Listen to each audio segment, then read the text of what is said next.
अब उठ भी जाओ बेटा, 9 बजने में कुछ ही मिनट बाकी हैं। ट्रेन निकल जाएगी, फिर ऑफिस कैसे जाओगे? माँ मुझे जगाते हुए कहती हैं। मैं भागम भाग करते हुए कुछ ही मिनटों में तैयार हो गया। मेरा नाम दीपू है। मैं समय से ऑफिस तो पहुँच गया, पर जल्दबाजी में मेरा लंच बॉक्स घर पर ही छूट गया। मैं जानता था मेरा करीबी दोस्त मंटू खाना लेकर जरूर आएगा। आज का लंच उसी के साथ करूँगा।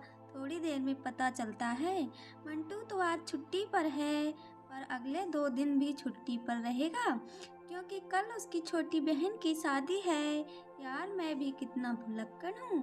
कल शाम ही मंटू ने मुझे कार्ड देते हुए कहा था कल समय से आ जाना, और मैं भूल गया। अगली सुबह मैंने भी ऑफिस से छुट्टी ले ली। ठीक 12 बजे मैं मंटू के घर पहुंच गया।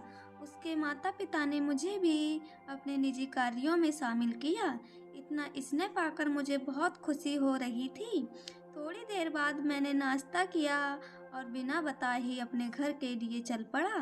पर जल्दी ही मंटू की छोटी बहन ने मुझे देख लिया और जल्दी से दीवार पर चढ़ गई। कहने लगी, भैया यदि तुम गए तो मैं नीचे कूद जाऊंगी। मैं रुक गया। बहन आई और मेरा हाथ पकड़कर सीधे मुझे आंगन में ले गई और वहीं पड़ी कुर्सी पर बैठा दिया। सामने ही घर की सभी महिलाएं अपने अपने कामों में लगी थीं। अचानक ही मेरी नज़र बाई ओर चली गई।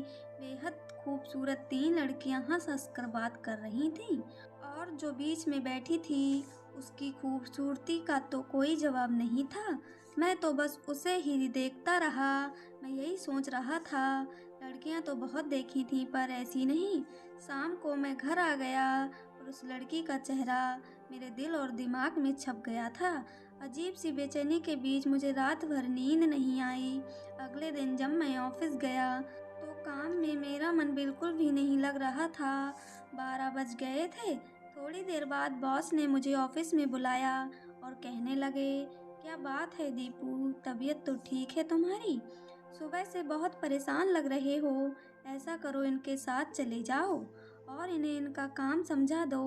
बॉस के सामने कुर्सी पर बैठी लड़की मेरी तरफ मुड़ती हुई कहती है, चलिए सर मुझे मेरा काम समझा दीजिए, आज मेरा पहला दिन है।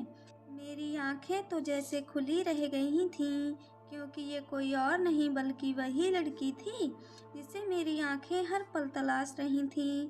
मैंने हल्के से मुस्कुराते हुए कहा, आइए मैडम मेरे साथ चलिए। केबिन से बाहर आते ही मैंने धीरे से अपना हाथ बढ़ाते हुए कहा, मेरा नाम दीपू है और आपका? वह धीरे से कहती है, मनु। अब हम लोग रोज ही साथ साथ काम करने लगे। समय गुजरने के साथ ही वह लड़की मेरे दिल में जगह बनाती चली गई और मैं उसके प्यार में पागल होने लगा। ऑफिस में मेरे बदले का काम भी मनु ही कर देती थी और मैं तो सिर्फ उसे ही देखता रहता था। उसका नैन नक्श क्या लाजवाब था। बिना किसी आभूषण के भी सुंदरता चरम पर थी। एकदम सरल स्वभाव। मैंने तो उसे मन ही मन अपनी जीवन संगनी मान लिया था। एक दिन बहुत तेज बारिश हो रही थी। ऑफिस के सभी लोग निकल चुके थे। मनु भी अपना छाता लेकर निकल रही थी। अचानक उसकी नज़र मुझ पर पड़ी और कहने लगी, घर नहीं जाना है क्या? मैंने कहा, मेरे पास आज छाता नहीं है, बारिश रुकने का इंतजार कर रहा हूँ। कोई बात नहीं, मेरे साथ चलो, एक ही छाता है, बचते बचाते निकल जाएंगे। उसके इतना कहते ही मैं तुरंत तैयार हो गया। उसके करीब जाने का मुझे एक और बहाना मिल गया था। अगले दिन मनु मुझसे कहने लगी, आज मेरा जन्मदिन है, शाम को तुम्हें ज़रूर आना है। मैं बहुत उत्साहित था उसके घर जाने को। शाम होते ही मैं उपहार सहित उसके घर पहुंच गया। मनु घर पर अकेली थी। मैंने पूछा, और लोग कहाँ हैं? और आज तो तुम्हारा जन्मदिन है, फिर घर में खालीपन क्यों? मनु कहती है, बैठ जाओ, मैं तुम्हारे लिए चाय बना कर लाती हूँ, फिर बात करते हैं। मनु चाय रखते हुए मेरे बेहद करीब आकर बैठ गई। मुझे कुछ घबराहट सी होने लगी। तभी मनु कहती है, मैं अपना जन्मदिन नहीं मनाती हूँ। मेरा इस दुनिया में कोई नहीं है, क्योंकि मैं अनाथ हूँ। मैं इस घर में सिर्फ अकेली रहती हूँ। मुझे तुमसे ज़रूरी बात करनी थी।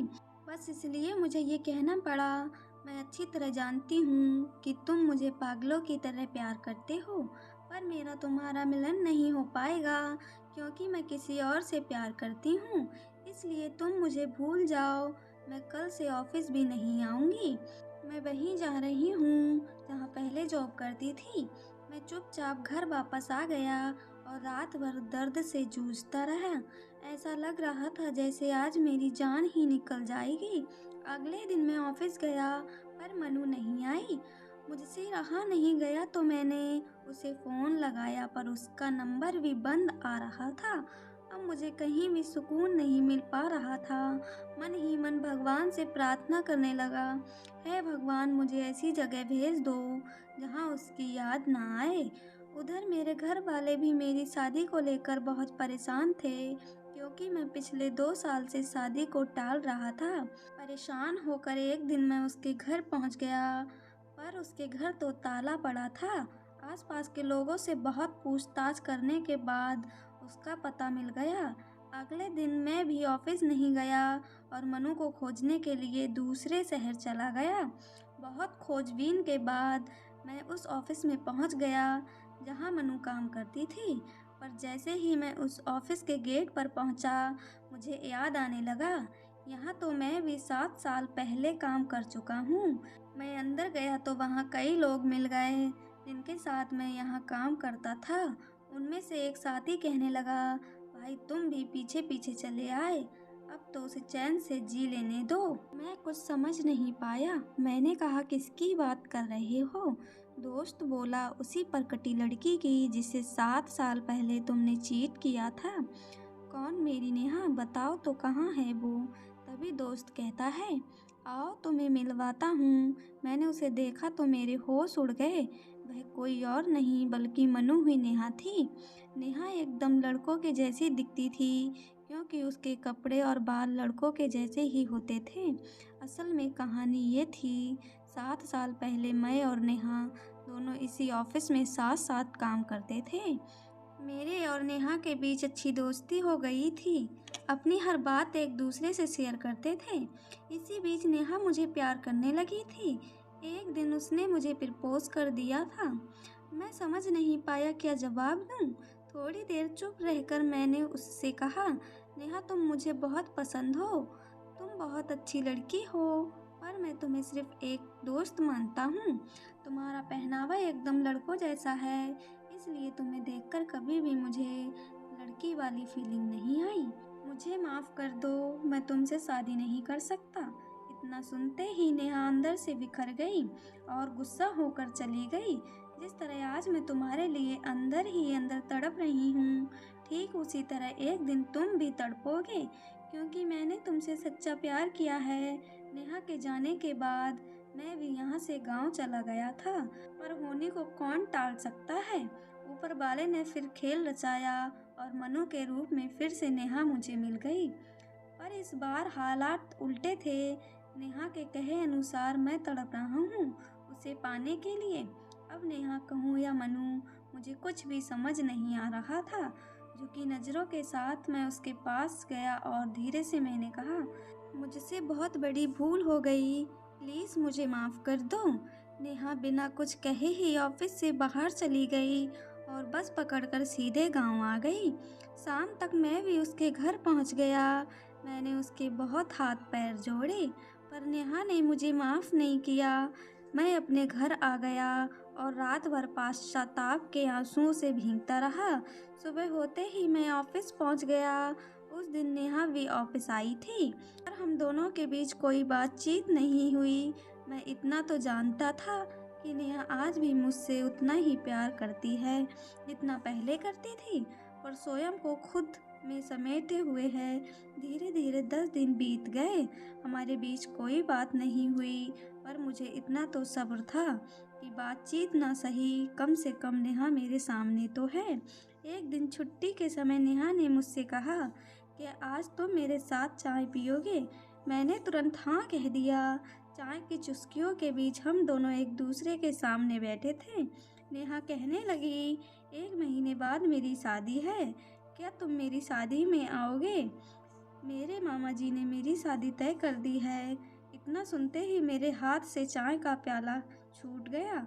मैं दर्द के घूंट पीकर चुपचाप वहाँ से चला आया। अब सब कुछ मेरी बर्दाश्त से बाहर हो गया और दिल की धड़कन भी बेलगाम हो चुकी थी। हालत इतनी खराब हो गई कि अगले दिन मैं चारपाई से भी नहीं उठ पाया। जल्द ही माँ मुझे हॉस्पिटल ले गई। नेहा उस दिन ऑफिस गई तो मुझे वहाँ न पाकर बहुत परेशान हो गई। तुरंत उसने मुझे फ़ोन किया। मेरा फ़ोन मेरी माँ के पास था। माँ ने कह दिया दीपू अभी हॉस्पिटल में है। इतना सुनते ही नेहा बहुत घबरा गई।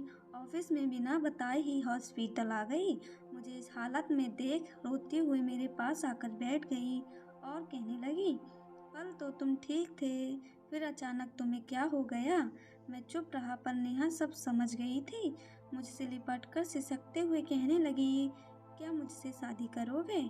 अरे पागल कहीं के, मैंने तुमसे झूठ कहा था कि अगले महीने मेरी शादी है।